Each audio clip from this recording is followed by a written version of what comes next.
su pariente celíaco. El diafragma, ahí está, los pilares, pilar derecho, pilar izquierdo, costal izquierdo, costal derecho, y acá la porción epigástica. ¿Y esta zona cómo se llama? La unión de los 6 fascículos centrofrénico. El tendón, ese conjunto se llama centrofrénico.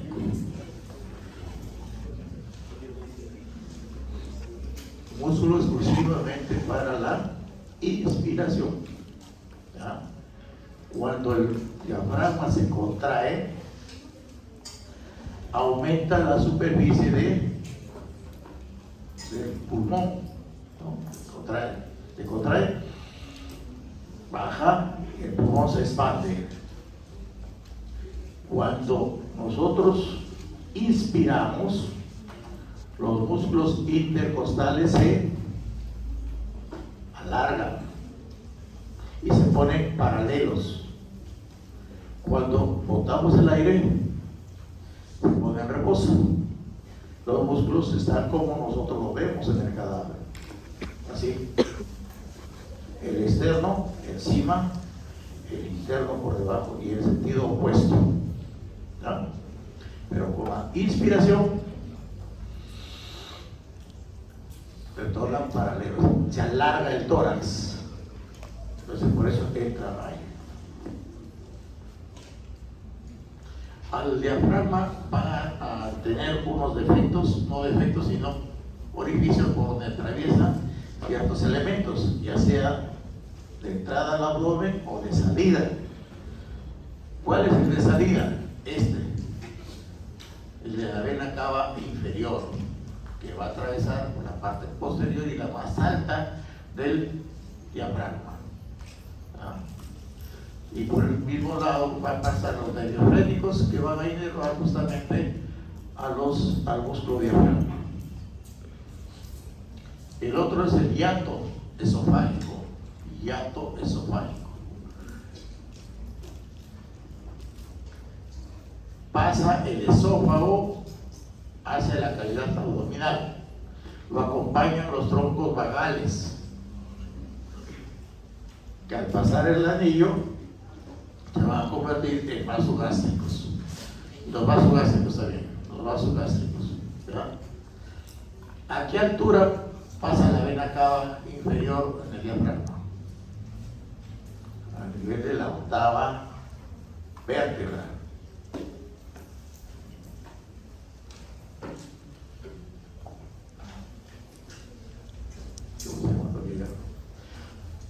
¿Cómo se llama tu amiga de Chupado, Clara? Acá hay espacio, niña, pasa por acá, por favor. Tú de lentes, tú que estás volteando, sí. Pasa acá, por favor.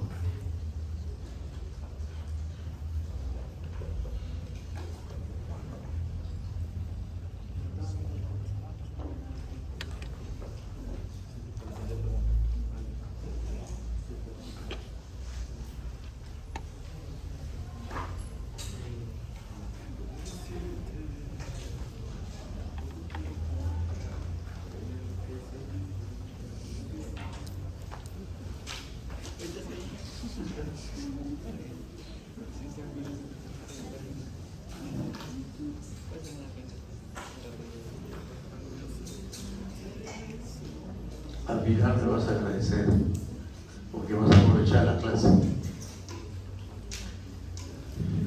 El esófago, ¿a qué altura lo va a atravesar el diafragma? Va a ingresar de arriba hacia abajo, va a atravesar el diafragma a nivel de la décima vértebra torácica. Décima vértebra torácica. No lo va a atravesar a todo el diafragma, sino lo va a atravesar al pilar derecho. Al pilar derecho le divulsiona el virgo. Al pilar derecho lo divulsiona el esófago para atravesar y llegar al estómago. Entonces se imaginan, si una capa de músculo que es divulsionada, no necesariamente lo va a hacer exactamente en la mitad. Puede hacerlo en el borde parte que es atravesada puede quedar débil. Cuando el hemipilar derecho es más débil, puede producirse la hernia del hiato. ¿Qué cosa pasa por ahí? El mismo esófago, el esófago abdominal, asciende hacia el tórax. Hernia del hiato.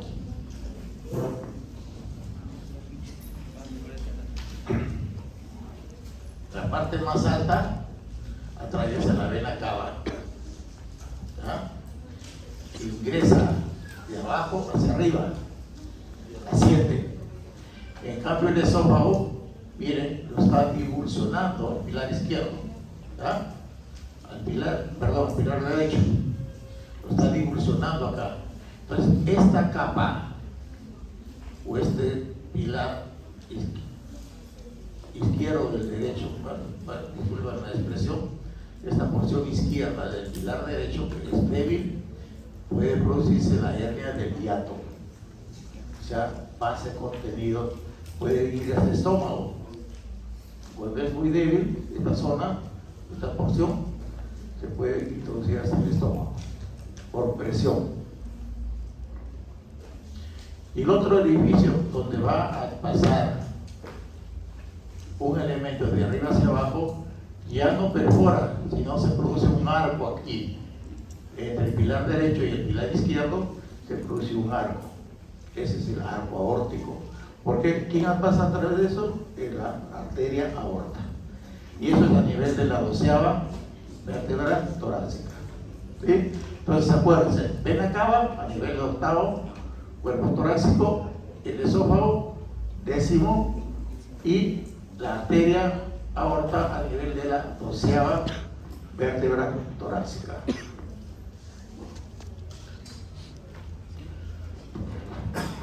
Todo este conjunto, el tejido fibroso, viene hacia el centro frénico.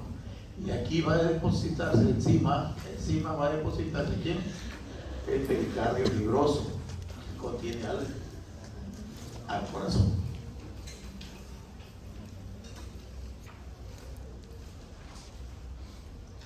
¿Quién inerva al diafragma? El nervio frénico.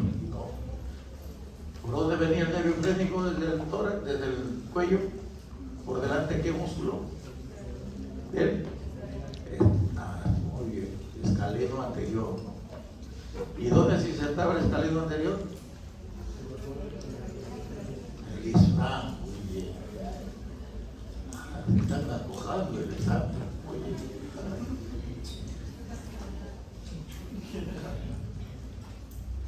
El drenaje venoso, las venas pericardiofrénicas, musculofrénicas, torácicas van a desembocar en la vena cava inferior, igual que las suprarrenales, ¿no? Ahora vamos a hablar de la cavidad abdominal. La cavidad abdominal se asemeja mucho a la cavidad pleural. Aquí lo que cubre a la pared se llama peritoneo. En el tórax se llamaba pleura, ¿no? Pleura parietal, aquí peritoneo parietal. Y lo que cubre a las vísceras, peritoneo visceral. Muy bien. Toda condensación del peritoneo sin otros elementos se llama ligamento. Repito, toda condensación del peritoneo se va a llamar ligamento. Pero cuando el peritoneo cubra a elementos que van a nutrir una víscera, se llama meso. Repito, la condensación del peritoneo puede producir un ligamento que va a sostener una víscera hacia la pared posterior. Pero si de la pared posterior emerge peritoneo que cubre a elementos que van a llevar nutrición, que van a llevar inervación, se llama meso. O sea, el meso contiene vasos, contiene nervios diferente que el ligamento. El ligamento no contiene vaso, no contiene nervio, solamente es condensación de peritoneo.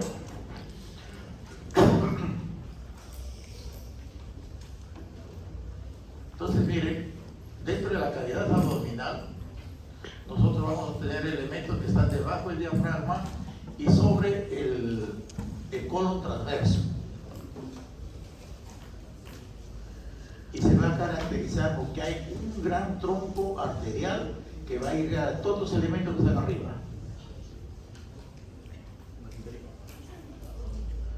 El tronco celíaco. El tronco celíaco va a irrigar a quién? Al hígado, al esófago abdominal, al estómago, al páncreas, al vaso, al duodeno y a la cabeza del páncreas, la mitad de la cabeza del páncreas. Todos los elementos están por encima del colon transverso. Por eso se llama órganos supramesocólicos. Por eso que les hice la definición de meso. Ya, sobre el mesocolon transverso van a estar todos estos elementos que están en la parte alta. Sobre el meso transverso. ¿Quién es el meso transverso? El que va a irrigar al colon transverso.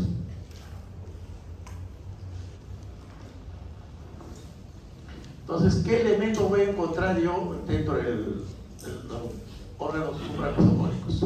El esófago, pero el esófago abdominal, que pasó el diafragma y que va a desembocar acá en el estómago. Esa porción es el esófago abdominal. Ya hemos visto en las otras porciones de las clases el esófago, su inicio, ¿dónde era? En el cuello. Hemos visto la parte del tórax, de la parte del mediastino anterior, medio, superior, posterior. Posterior, mediastino posterior. Ya. ¿Qué otro elemento? Entonces, el mismo estómago. El mismo estómago. ¿Qué más? El duodeno. ¿Qué más? El hígado, que vamos a ver acá. El vaso que está al otro lado y el páncreas que está detrás del estómago. Todos estos elementos lo van a irrigar el tronco celíaco. El esófago, les he dicho que siempre su luz no es así, sino es aplanada. La luz del esófago lo vamos a ver solamente cuando pase el bolo alimentario. Cuando estamos tragando el bolo alimentario, ahí va pasando. Ahí nomás se presenta la luz, pero de lo contrario la luz está siempre así colapsada, ¿ya?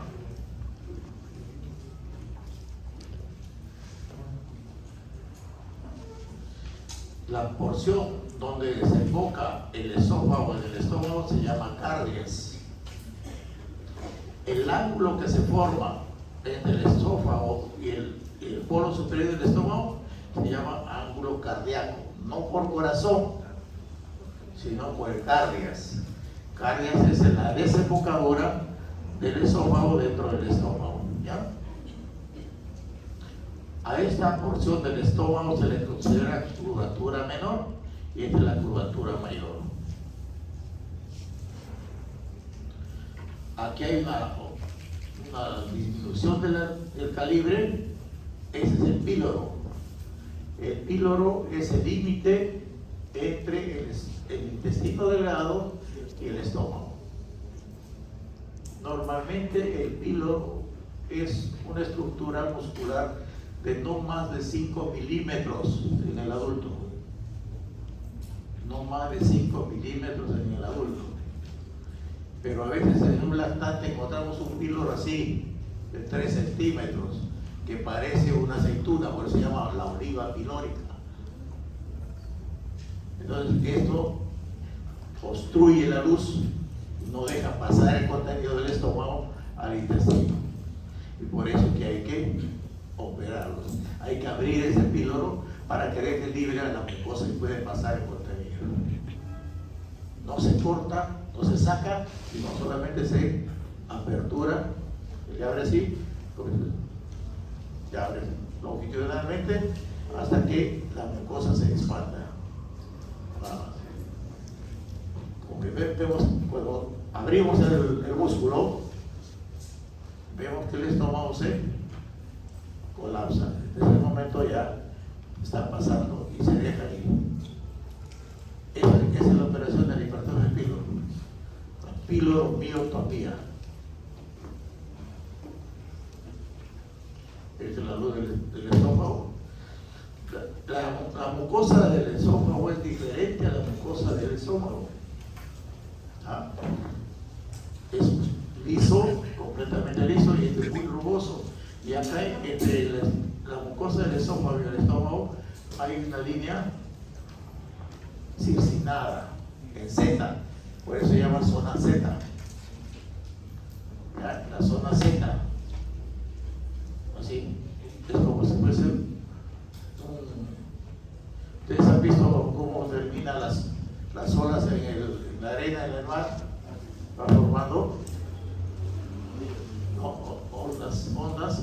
Así mismo encontramos aquí entre la mucosa esofágica y la mucosa gástrica. No hay una verdadera válvula acá. Se llama válvula de Goragov, de Pirogov, pero en realidad no hay una válvula ya. Solamente que hay cambio de mucosa.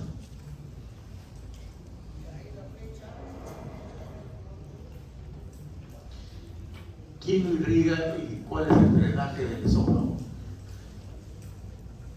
Para eso primero vamos a ver las imágenes para ver las arterias y las venas. ¿Ya? Aquí estamos en el hiato esofágico. El hiato esofágico lo divide por donde penetra el esófago en el abdomen. Ahí ustedes están viendo, aquí en el fondo está el tronco celíaco. El tronco celíaco es como un botón de donde salen ramas. ¿Ya? No tiene ni 1 centímetro de longitud del tronco celíaco. E inmediatamente se ramifica una rama izquierda, que es esta que va a la curvatura menor del estómago, y también hacia el esófago, esofágica inferior. Y acá la pericardia ofrénica, que es una rama directa de la aorta.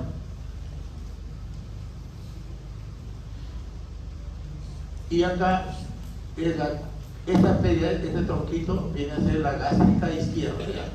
La gástrica izquierda, que tiene una rama, la esofágica inferior y la coronaria estromática izquierda. Acá está el botón. Luego esto va a dar una rama central del estómago, que es la esplénica, y otra que se va hacia el lado derecho, que debe ser la hepática común. Este es el retorno venoso. La misma, esta es la vena que corresponde a la arteria coronaria estromática izquierda. Este es el remedo de la arteria. Va la sangre y regresa, ¿no es cierto? Aquí vemos con azul el retorno venoso, que puede ir a las ácidos menores izquierda, o puede ir a la ácidos mayor también, de frente. Esta es la porción que se va al fondo gástrico, está recogiendo la sangre del fondo gástrico y se va a ir acá a la vena porta.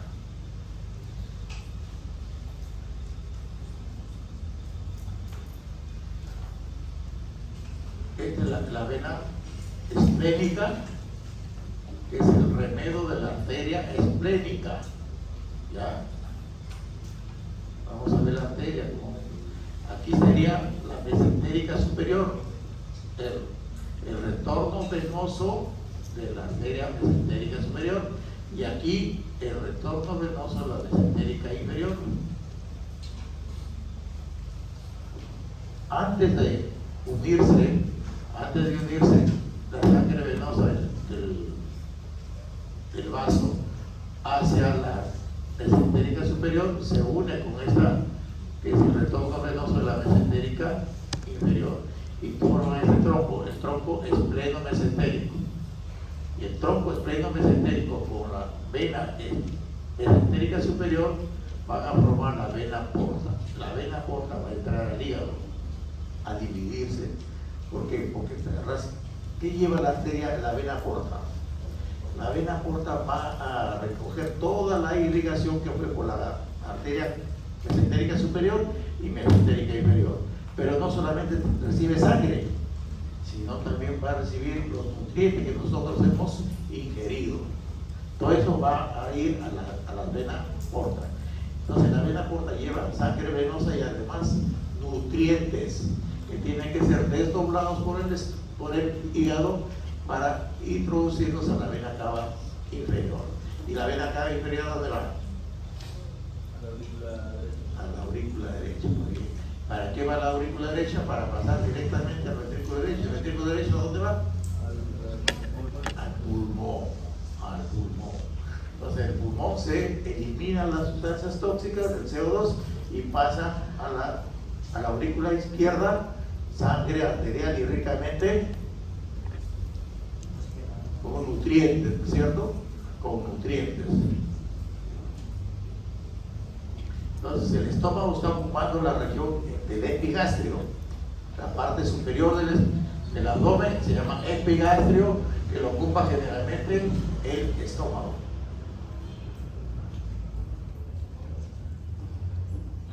Actúa como un lugar para mezclar los alimentos, ¿ya? Te reserva los alimentos. Es el primer espacio donde se comienza a absorber los alimentos. Por eso que les he dicho que la digestión empieza ¿en dónde? En la boca, a producirse el bolo alimentario por la unión del producto de las glándulas salivales, ¿no? Entonces en el estómago ya comienza a absorberse lo que nosotros estamos ingiriendo. A diferencia del resto del tubo digestivo, el estómago va a tener una capa más. No va a tener solamente las dos capas que tiene el tubo digestivo, que es la circular interna y la longitudinal externa, sino va a haber una tercera capa que se forma en espiral. Esto le permite que el estómago se contraiga tanto longitudinalmente como también en forma circular. ¿Ya?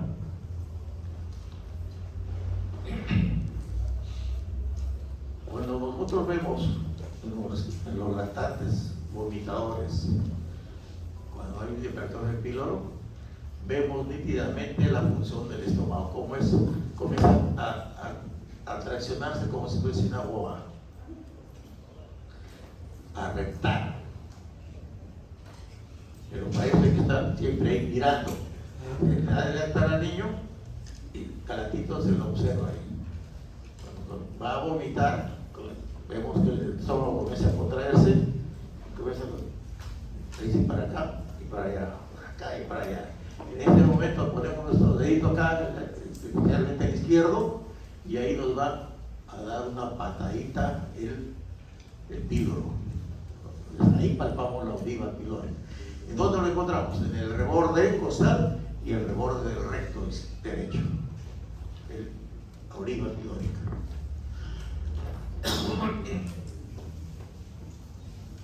¿Cuántas porciones tiene el estómago?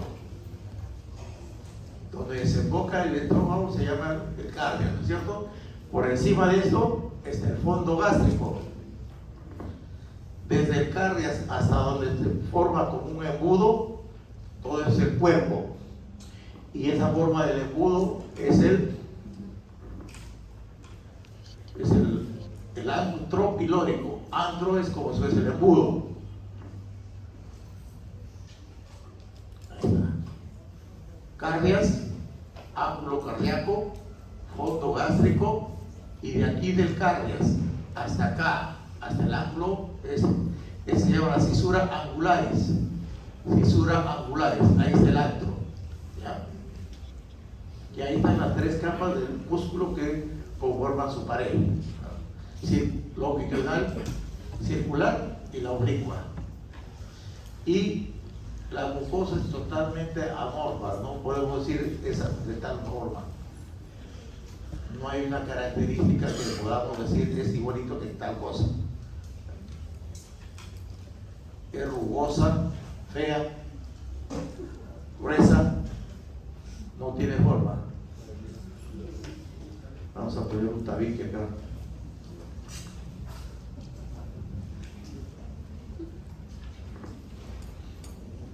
Ahí está el píloro. Miren, les dije que no es más de 5 milímetros. Que es más de 5 milímetros.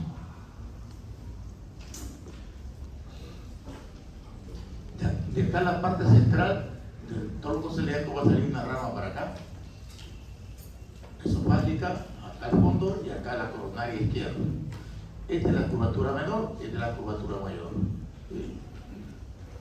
Hacia acá, hacia el píloro de la, voy a mostrar una arteria después, la arteria hepática común va a dar su primera rama para acá, para ese píloro, que le llamamos la pilórica o también coronaria derecha.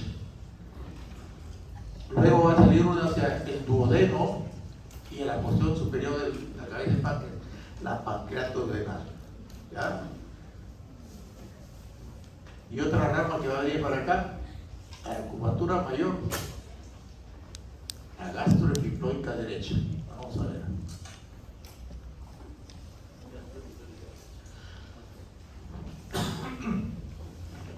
Ya, miren, entonces, esto es el mesocolo transverso. Miren, aquí está seccionado para poder ver lo que sostiene al colo transverso. Este es el colo transverso. Ya, todo esto es el colo transverso. Ángulo hepático, ángulo esplénico. Todos estos órganos que están arriba son los órganos supramesocólicos. El esfínter pilórico, muy pequeño, es lo normal. Y el orificio se va a contraer y se va a relajar. Es una verdadera válvula entre el estómago y el duodeno. El duodeno tiene 4 porciones. Una que se dilata con la presión que hace el estómago, lo dilata la primera porción, por eso se llama bulbo duodenal. Bulbo duodenal acá. Luego la porción descendente y luego va a haber una transversa y una ascendente.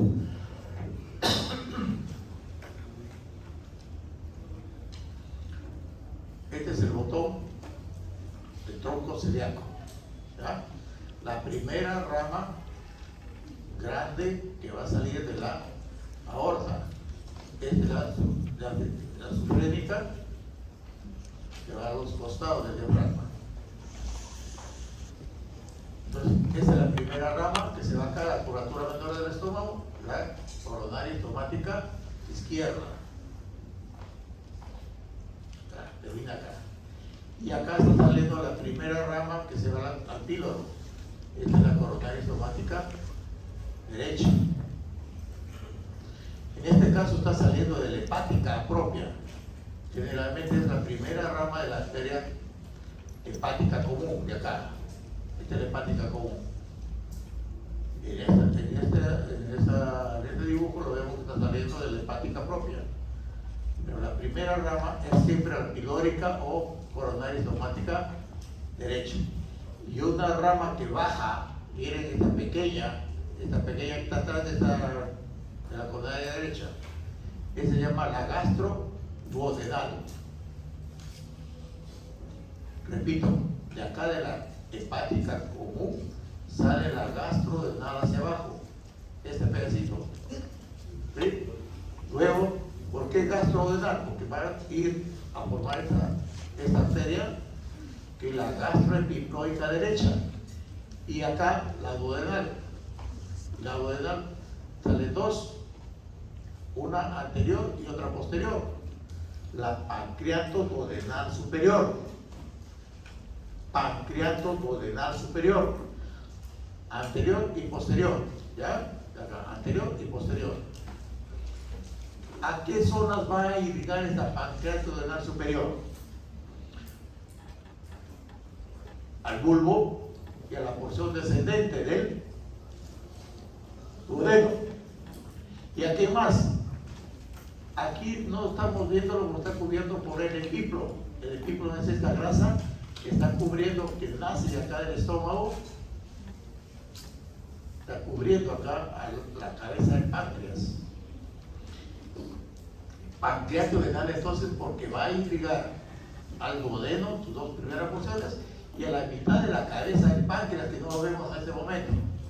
Aquí está la cabeza del páncreas metida dentro del duodeno. El duodeno es así, de esta forma, bulbo, descendente, transverso y descendente, así, una C. Y acá se encaja la cabeza del páncreas. Entonces, la mitad de la cabeza del páncreas, la superior y las primeras dos porciones del duodeno, van a ser irrigadas por esa arteria que es la pancreato duodenal. Pancreato duodenal. Una rama anterior y otra posterior. Y luego tenemos la arteria que se va al hígado. ¿Cómo se llaman esas arterias? Hepática.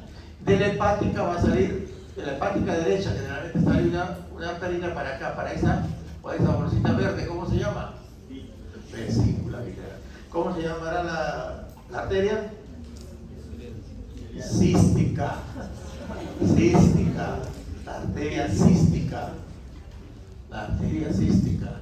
¿Ya?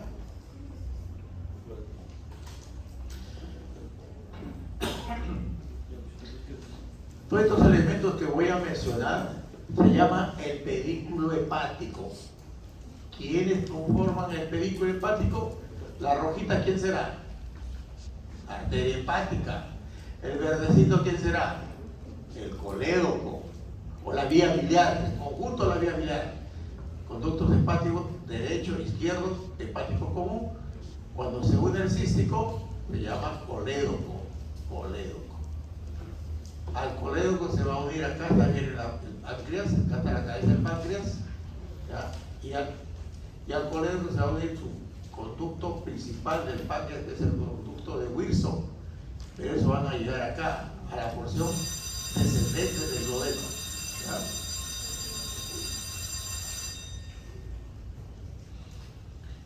Entonces, ¿y quién es el otro elemento del pedículo hepático? Esto de azul, ¿quién será?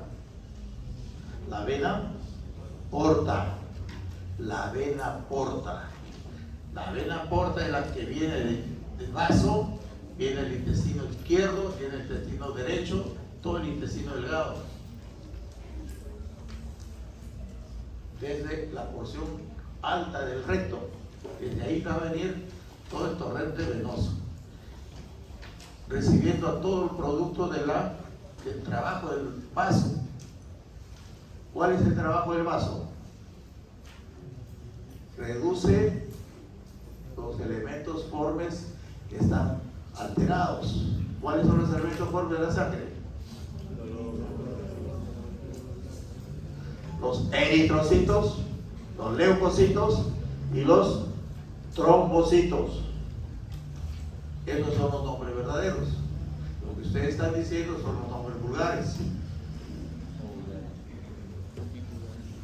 Nombre verdadero es eritrocito, leucocito y trombocito. El líquido es el suero, el plasma. ¿Sí? Entonces, de esta pequeña ramita que baja de la gastroduodenal, salen dos grandes ramas. Esa grandota, gastroepiploica derecha.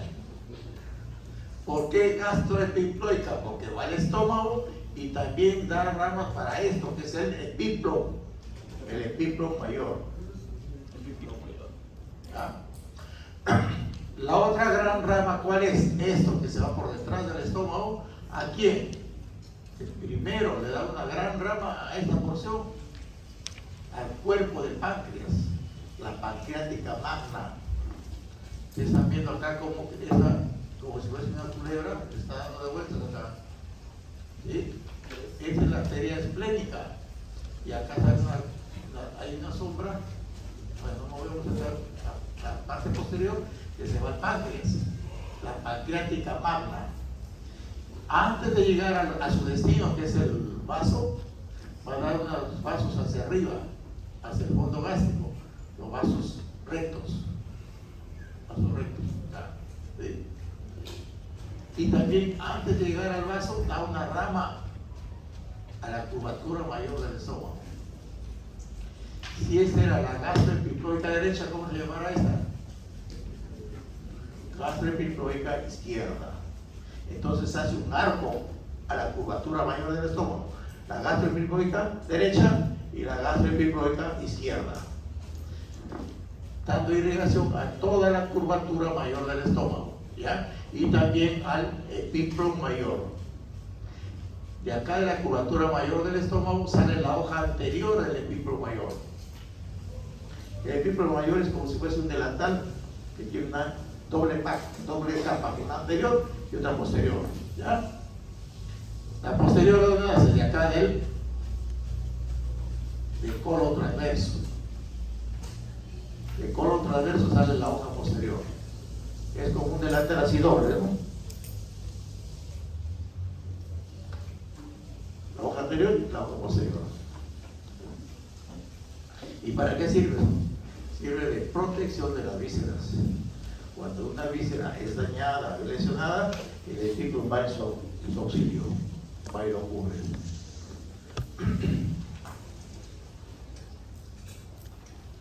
Y al término entonces de la arteria va a llegar al vaso. Va a llegar al vaso. Ahí termina el tronco celíaco. Repito entonces, el tronco celíaco va a tener tres ramas. Una izquierda, que se va al esófago y también la curvatura menor del estómago. Parte izquierda y al fondo gástrico. La otra es la hepática común, que tiene una que se dirige acá al píloro, por eso se llama pilórica o gástrica derecha. Y otro tronco que se va abajo, que es la gastroduodenal. Gastroduodenal. Y la gastroduodenal va a tener dos grandes ramas. Una, la gastroepiploica derecha, y otra, la pancreatoduodenal, que a su vez se divide en dos ramas. Una anterior y otra posterior. Estas dos ramas irrigan a las dos primeras porciones del duodeno, al bulbo y a la porción descendente, y a la mitad de la cabeza del páncreas. La pancreatoduodenal, la gastroepiploica derecha, va a ir a la curvatura mayor del estómago, en la parte derecha, y que se va a unir con la gastroepiploica izquierda, que es rama de la arteria esplénica. La arteria esplénica va a salir hacia el lado izquierdo, en forma opuesta a la hepática común. Da una gran rama que es la pancreática magna, y luego va a ir a la parte distal para dar primero los brazos cortos hacia la curvatura, hacia el fondo gástrico, y también va a dar una rama izquierda, la gastroepiploica izquierda, que va a unirse con la derecha y van a irrigar al epíplon mayor y también a la curvatura mayor del estómago. Va a terminar la esplénica llegando a su destino, que es el vaso. Y el vaso también tiene su hilo esplénico. El hilo esplénico está dado ¿por qué? Por la arteria y la vena esplénica. La arteria esplénica y la vena esplénica. Les dije que el peritoneo se engrosaba y formaba ligamentos. Acá tenemos uno, miren, acá hay un ligamento en el ángulo espático del colon, hay un ligamento que lo une a la parte posterior. Justamente se forma el ángulo, ¿por qué? Porque el peritoneo se condensa y lo fija ahí. ¿Ya? Y acá tenemos otro ligamento, que es el ángulo esplénico del colon. ¿A quién se une? Al estómago y también al vaso. Está adherido ahí. Entonces, estos son los órganos supramesocólicos. El hígado, que vamos a hablar exclusivamente del hígado en otras listas, y vamos a ver sus divisiones. Entonces, ¿cuáles son los órganos supramesocólicos? Hígado, esófago, estómago, vaso, páncreas, ¿no? Y el duodeno, dos primeras porciones del duodeno. Hemos dicho cuáles son sus ramas, ya Este es el retorno venoso. El retorno venoso del esófago, del estómago, y acá el retorno venoso del vaso. La vena esplénica. Acá tenemos al cuerpo y la cola del páncreas. Acá estaría acá. Esto no necesariamente se encuentra, pero cuando se encuentra puede hacer una doble circulación, ¿ya? Pero generalmente sí encontramos esta, la esplénica o la mesentérica inferior, y esta es la mesentérica superior. Para que entienda un poquito esto, nos quedamos en que de la pancreas duodenal irrigaba al píloro, al bulbo y al cordón descendente, ¿no es cierto? Pero no se va a quedar sin irrigación la otra porción. La otra porción, la transversa y la posterior, la ascendente, va a estar irrigada por una arteria que nace directamente de la mesentérica inferior, la pancreas duodenal inferior. De tal manera que ya hace una anastomosis para irrigar la cabeza del páncreas y también el duodeno, las dos porciones distales del duodeno.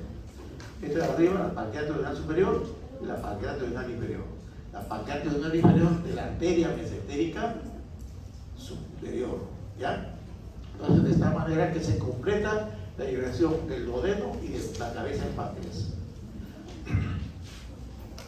Aquí estamos viendo, miren, el retorno venoso de la mesentérica superior, que vamos a ver a dónde se va a ir la mesentérica superior. Incluye a toda la circulación de la cabeza del páncreas y del duodeno, que va a la arteria mesentérica superior.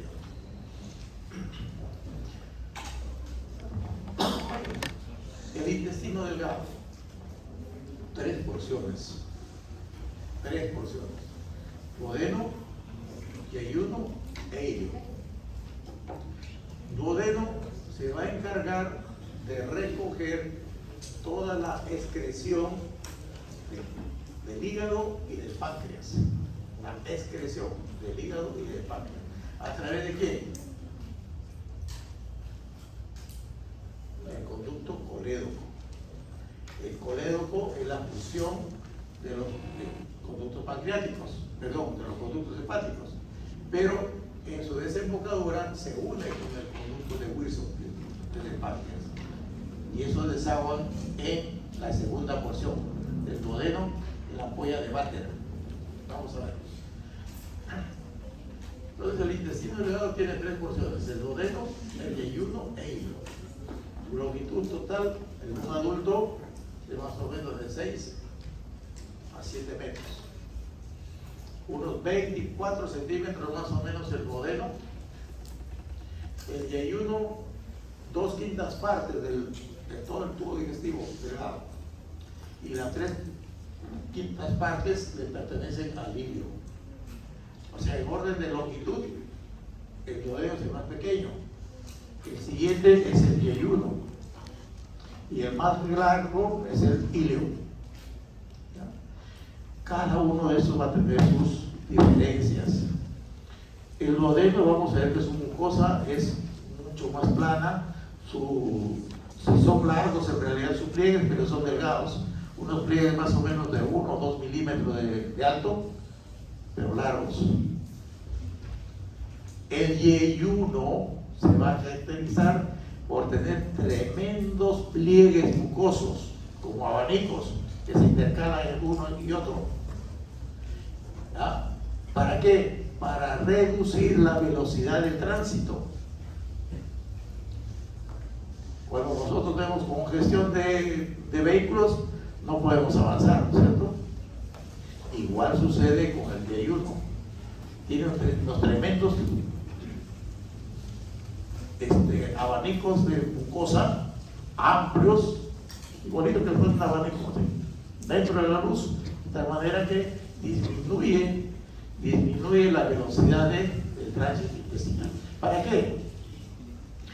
para tener mayor superficie de absorción. ¿Y quién se absorbe en la parte alta? Los glúcidos, los azúcares, ¿ya? Los alimentos de cadenas cortas. Y el yeyuno, el ilium, perdón, es el que tiene más longitud, menos superficie de absorción. ¿Por qué? Porque es más plano, su mucosa es más plana. Tu mucosa es más plana, tiene más luz. La luz del yeyuno se reduce, en cambio del ilium se amplía. Pero su masa, su pared muscular, su pared del intestino grueso es como si fuese un corduroy grueso. En cambio, el ilium es como si fuera un satén. Así de suavecito. Eso hay que verlo en dos porciones equidistantes, yeyuno e ilium.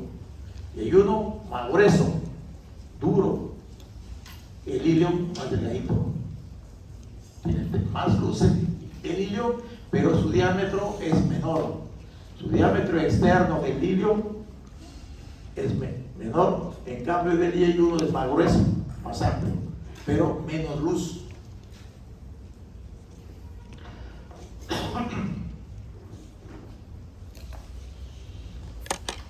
Entonces el duodeno, más o menos 20 y 25 centímetros, exporta 4 porciones: el bulbo, el descendente, el horizontal y el ascendente. El ascendente tiene una porción que no tiene cubierta, que está desprotegido. La parte posterior no tiene peritoneo, es extraperitoneal. Eso le sirve para fijarse en el pilar derecho del diafragma a través de un músculo, que es el músculo de Treitz.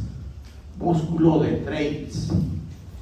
El ángulo que se forma del de la cuarta porción del duodeno y la tercera de yeyuno también se llama ángulo de Treitz. La condensación del peritoneo a este nivel es el ligamento de Treitz. 3 elementos con el mismo apellido. El músculo que lo fija en la cuarta porción del duodeno. ¿A quién lo fija? ¿A quién se fija el duodeno? Al pilar derecho del diafragma. Músculo de Treitz.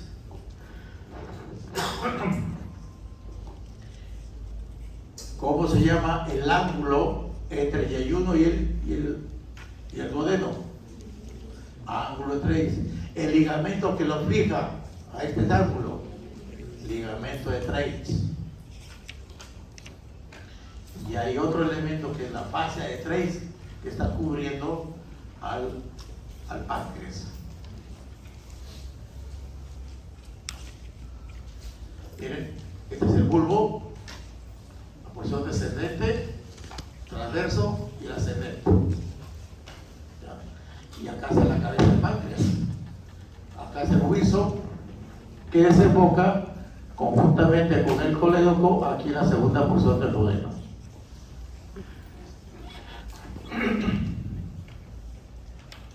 Miren los pliegues del yeyuno, del duodeno, perdón. Les dije bien largos, pero su altura es pequeña. 1 o 2 milímetros, pero son amplios. ¿Ya? A esa altura estaría la ampolla de váter y acá arriba estaría la otra ampolla, la ampolla menor. El píloro, bulbo, descendente, transverso y ascendente. A esto es el ángulo de Treitz. Ángulo de Treitz, acá ligamento de Treitz. No estamos viendo el músculo porque estaríamos de la parte posterior. La parte desnuda es de la parte posterior que se une al pilar derecho del diafragma. Aquí es el ángulo de Treitz, la cuarta porción del duodeno y la primera del yeyuno.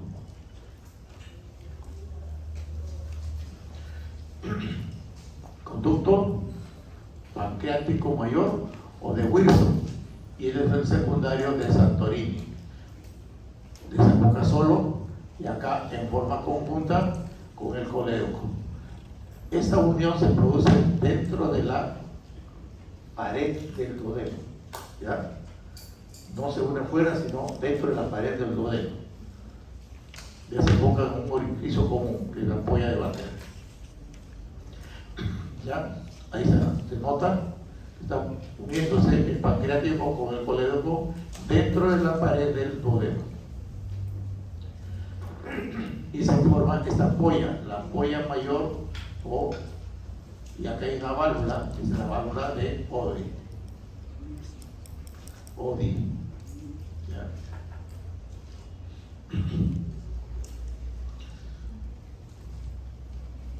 Colédoco, la unión del conducto hepático común con el conducto biliar o conducto biliar. Yeyuno e ilio. El yeyuno es el más pequeño, pero es más grueso. ¿Ya? El ilio es más grande, pero de diámetro menor.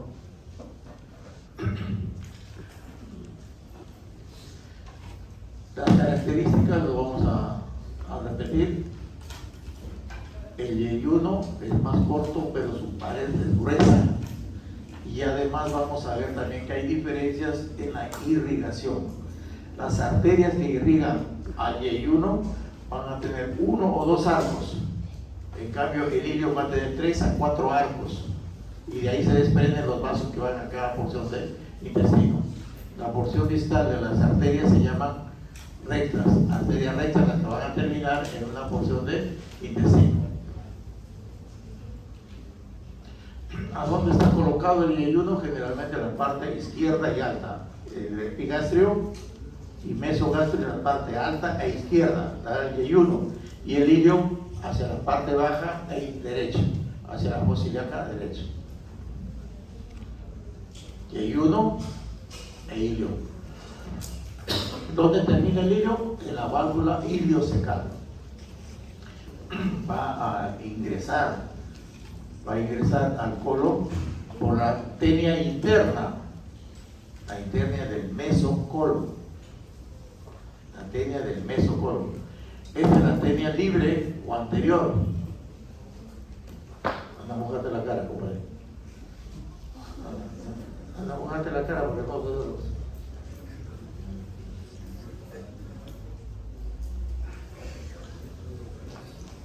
Pierde un minuto. Mojate la cara.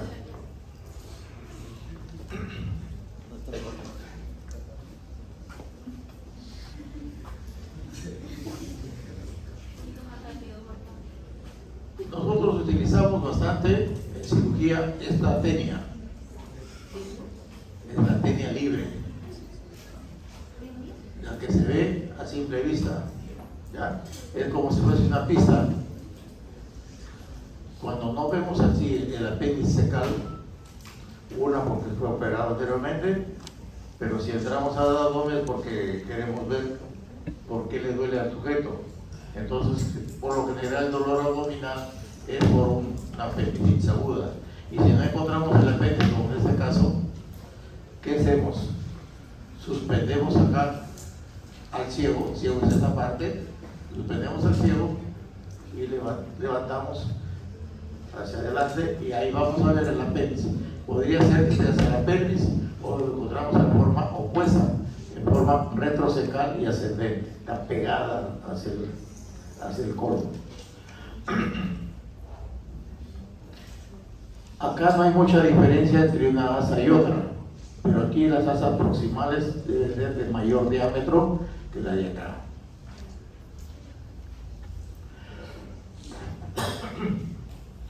Esta es la arteria mesentérica superior, que es la principal arteria de la parte inframesocólica. La primera rama que da la arteria mesentérica superior no es para acá, para la parte inframesocólica, sino para completar la irrigación del páncreas y del duodeno, la pancreatiodrenal inferior. La primera rama entonces es una rama derecha, que es la pancreatiodrenal inferior. Luego salen todas las izquierdas. En conjunto a estas arterias se le llama las arterias intestinales. Así a secas, ¿ya? Arterias intestinales se llaman estas, ¿ya? Pero ustedes están viendo que hay diferencia de arcos. Acá estaría del yeyuno, miren los arcos del yeyuno, 1 a 2 arcos. Los arcos son más amplios. ¿Ya? Miren, yeyuno, un tremendo arco, y de ahí está saliendo este vaso recto. En cambio acá en el yeyuno, en el hilo, miren, ¿cuántos arcos? 1, 2, 3, hasta 4 arcos podemos encontrar. Y de ahí de esos arcos recién salen los vasos rectos. Esto en la práctica lo van a ver. Les van a mostrar una porción de yeyuno y una porción de hilo para que vean la diferencia que hay de la irrigación. ¿Qué elementos les estoy diciendo que son diferentes? El diámetro externo, la pared, ¿qué más? El diámetro, la luz interna, ¿qué más? Los arcos arteriales. Y hay otros elementos más que eso lo vemos cuando hay un proceso inflamatorio, que son los nódulos linfáticos. Los nódulos linfáticos aquí en el yeyuno son más pequeños, menos volumen y menos de cantidad, la cantidad menor. En cambio, en la parte distal del hilo son más prolijos, son más abundantes. ¿Ya? ¿Por qué? Por los elementos que van a absorberse. A nivel de la linfa que va, todos los elementos, los nutrientes, vamos, entonces, acá arriba hay menos nutrientes. ¿Por qué? Son de caídas cortas, son glúcidos. En cambio acá, la parte inferior, ¿qué cosa hay? Vitaminas, proteínas, ácidos grasos. Entonces por eso hay mayor número de nódulos linfáticos.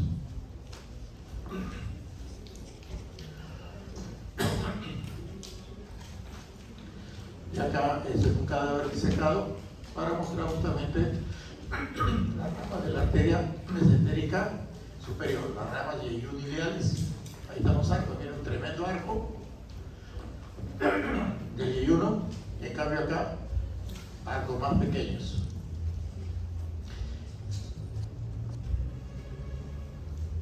En la parte distal, la arteria mesentérica superior va a presentar 5 grandes ramas.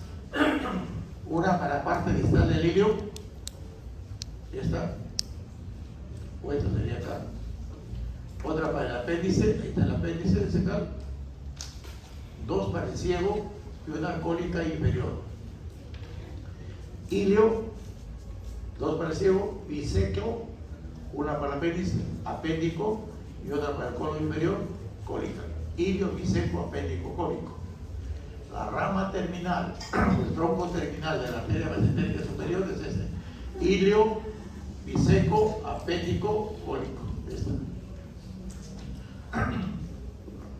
Luego va a haber una rama que se dirige hacia el ángulo, hacia el colon ascendente, la cólica media, la cólica derecha, y otra que se dirige hacia el ángulo hepático, la cólica media.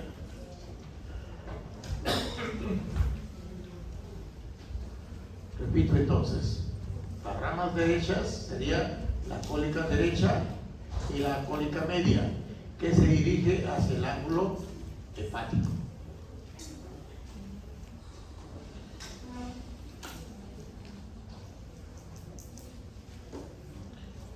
Nos faltaría demostrarles o mostrarles la mesentérica inferior. Esa es la diferencia entre yeyuno e ilio. ¿Qué hace sería esta? Miren, un solo arco. Miren la mucosa, tremendos pliegues profundos, yeyuno, ¿no? Entonces la luz, miren, la luz se reduce. ¿Por qué? Porque estos pliegues se interdigitan. ¿Ya? Y este es el ilio. Miren los arcos. 1, 2, 3 arcos. Y ahí salen los vasos rectos. Y miren la mucosa. Completamente plana. ¿Ya? La mucosa del ilio es completamente plana. No tiene rugosidad. No tiene estos pliegues como tiene el yeyuno. Estos pliegues lo hacen al yeyuno gruesos. La pared es gruesa justamente por estos pliegues mucosos. En cambio acá es más suavecito, más delicado. Ahora la vellosidad es más pequeña.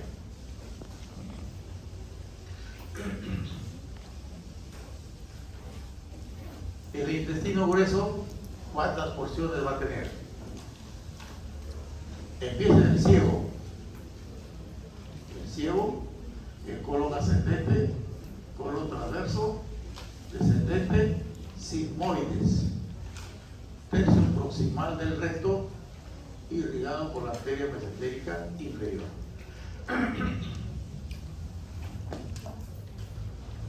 El colon se diferencia del intestino delgado. ¿Por qué? Porque su capa longitudinal se ha concentrado. Toda la capa longitudinal se ha concentrado en 3 fascículos, ¿ya? En 3 cintas de músculo. A esas cintas se le llama tenias. Aquí estamos viendo 2. Esta es la anterior, esta es la lateral. Aquí vamos a ver lo que está encima. En este caso aquí se llama epiploica. Esta tenia que aquí en la ascendente no lo vemos es esta. Y en este caso en el transverso se llama tenia epiploica, porque de ahí va a desprenderse la hoja posterior del epiplo. La hoja anterior, ¿dónde se desprendía? De la curvatura mayor del estómago, ¿no? Y acá entonces a esa porción de la tenia lateral se llama tenia epiploica. ¿Y a quién no veo? ¿A qué tenia no veo? A la que está inmersa en el meso. La tenia profunda es la que está en contacto con el meso.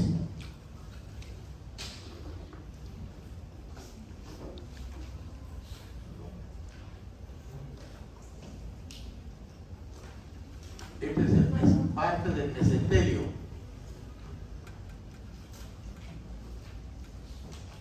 Todo este conjunto, les faltaría acá los nervios, ¿no? Y las venas. Todo este conjunto que tiene adherido al intestino delgado hacia la pared posterior se llama mesenterio. Todo lo que fija a la pared posterior al intestino delgado se llama mesenterio.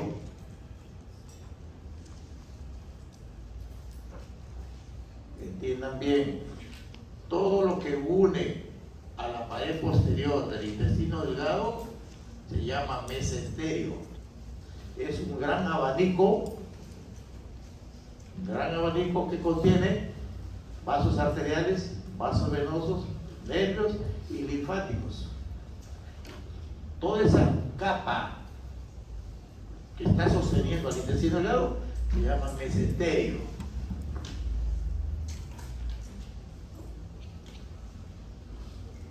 Y toda esta parte que no estamos viendo, que une a cada porción del intestino grueso, se llama mesociego, mesocolon ascendente, mesocolon transverso, mesocolon descendente, mesosigmoides y mesorrecto superior. A cada porción del intestino grueso que está sosteniendo los intestinos en la pared posterior se llama meso, y el apellido correspondiente a esa porción. ¿Sí? Mesoapéndice, mesociego, mesocolon ascendente, mesocolon transverso, mesocolon descendente, mesosigmoides y meso del recto superior. ¿Ya? Cada porción de eso está sujeto hacia la pared posterior. Entonces, ¿dónde desemboca el hilio? El hilio va a desembocar en esta tenia interna que está conteniendo al mesociego. ¿Sí? ¿Entienden o no? Si no entienden, digan para tratar de expresarme mejor.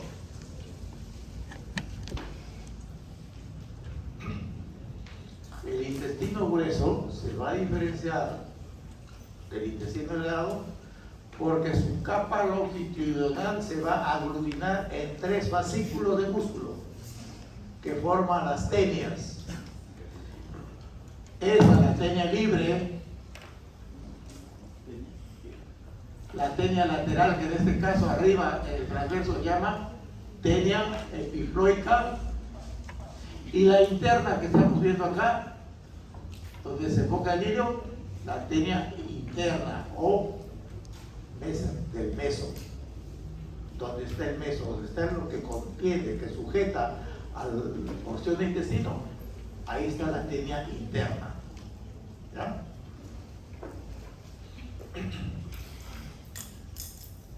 ¿Hasta dónde se llama colon? Hasta donde hay la capa longitudinal aglutinada en sus tenias. Se llama colon hasta que la capa longitudinal comienza a dispersarse. Aquí en esta porción, en la porción distal del sigmoides, las tenias dicen: rompa filas, y se abren y cubren toda la superficie del recto. Estamos viendo, toda la superficie del recto está cubierto por músculo longitudinal. ¿Sí? Y eso se produce aquí. ¿Ya? Aquí, donde termina el sigmoides, ahí empiezan las tenias a dispersarse y cubren toda la superficie del intestino. Y ahí se llama recto. Donde ya está cubierto por capa longitudinal toda la superficie, se llama recto. Pero si tenemos tenia, es colon. Y acá es colon sigmoides. Acá el descendente, acá el transverso, acá el ascendente, y acá la parte proximal es el ciego. ¿Se entendió o no se entendió?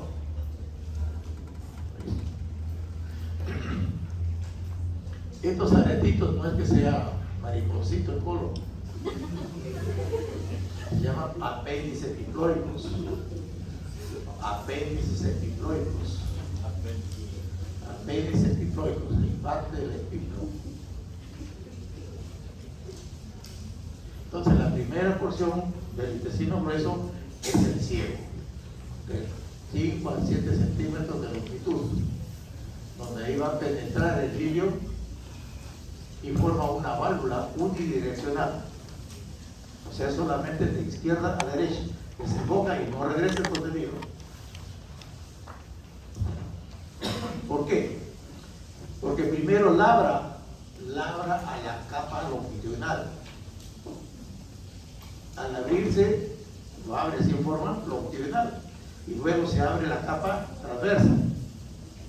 Es decir, primero la longitudinal y después la transversa.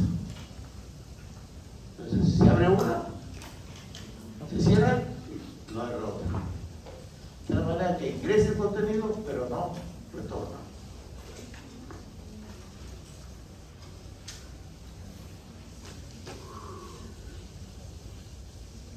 Ahí está. Ahora sí ven la capa posterior. ¿Ya? Acá está la capa, no la tenia posterior. Acá está desembocando el hilo. Perforado la capa posterior, a la tenia posterior, lo perforado, y acá se abre. ¿Ya? Y este es el orificio de entrada y de salida del apéndice fecal.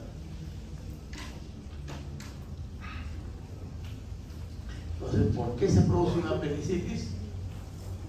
Porque se produce un proceso inflamatorio de acá del orificio de entrada, se produce un proceso inflamatorio, y al producirse un proceso inflamatorio cierra la luz. Las bacterias que se quedan dentro, como no tienen oxígeno, favorece su desarrollo, porque son anaerobias, no necesitan oxígeno para desarrollarse, y al revés, se comienzan a multiplicar más rápidamente y comienzan a erosionar la mucosa y después la muscular y después la asquerosa, y por eso se producen las peritonitis, porque lo encontramos ya muy tarde. ¿Cuál es la sintomatología de un dolor apendicular? Un dolor que empieza un poco sobre arriba y después se va localizando al lado derecho.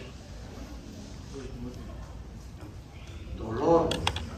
Después de unas horas ya no te da ganas de comer, o solamente tomas líquido,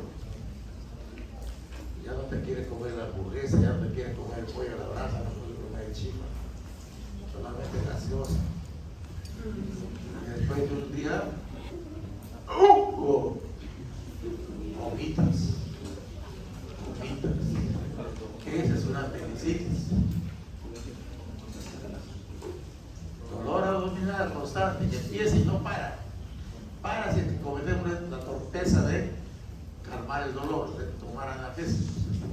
Te calma el dolor 2-3 horas y después puede haber más intenso, más dolor.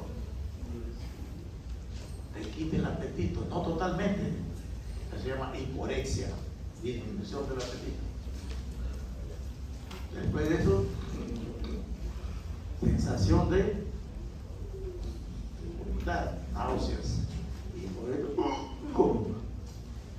vomitas. Entonces, si tienes esas tres cosas, es apendicitis. Y el dolor se te localiza generalmente, no siempre, en la fosilaca derecha. Entonces, algunos piensan que como no hay fiebre, no hay dolor acá, no es apendicitis.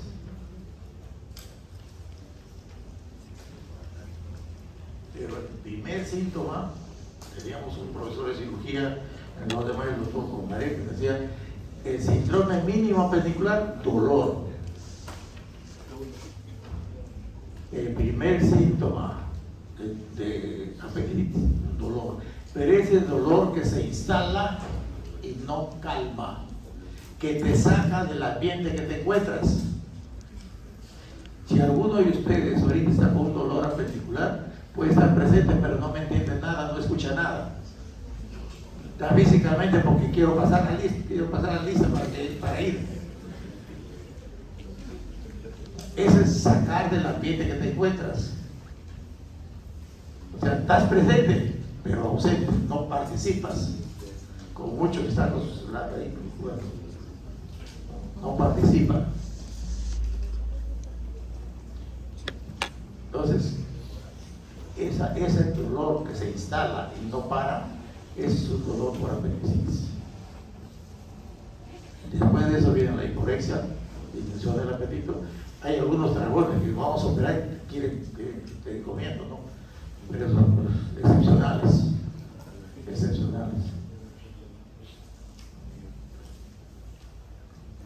El año pasado, en septiembre, estuve en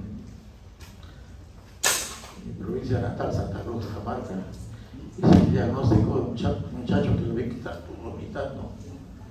Así que me acerqué, le pedí permiso a la señora, le digo, ¿puedo examinarlo? Digo, ¿por qué está vomitando? ¿Desde cuándo está mal? Desde ayer, que tenía dolor y ahora está vomitando. ¿Me permite examinarlo? Apendicitis. ¿Viaja muy bien? Sí, bueno, pero vaya de frente a Chiclaya y llevan al hospital. Así es.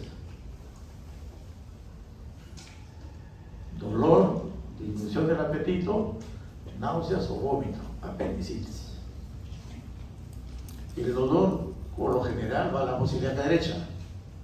Pero a veces, como le estoy mostrando, el apéndice no siempre está así igual que estamos viendo en este momento. A veces está pegado abajo del fondo. pelvis. En la mujer está pegado al útero, está debajo de los ovarios.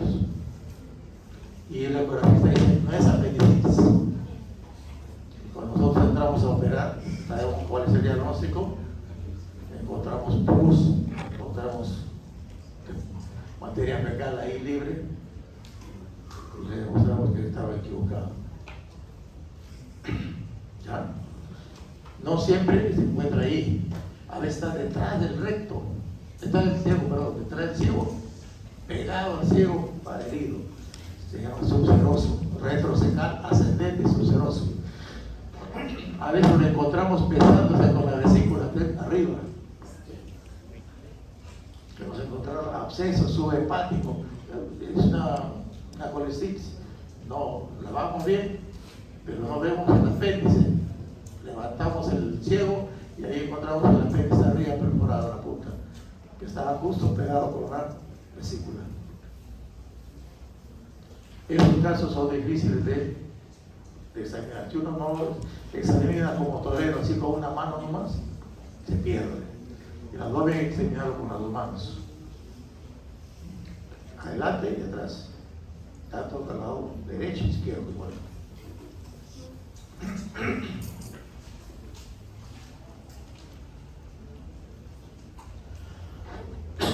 Entonces cada porción del colon tiene su propio meso.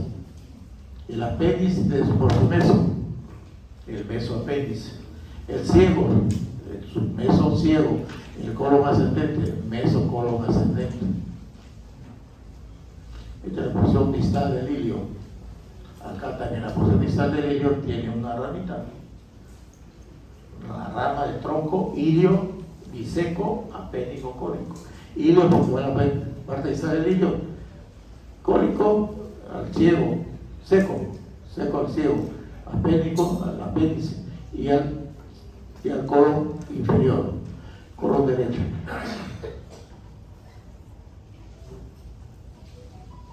Ciego, colon ascendente, colon transverso, colon ascendente, sigmoides y acá recto. Las dimensiones van a variar dependiendo del tipo constitucional. Aproximadamente el colon ascendente de 12 a 20 centímetros. Esta es la distribución de la arteria mesentérica superior. Miren, todas estas ramas lo hemos visto en el intestino delgado, talle 1 ileales.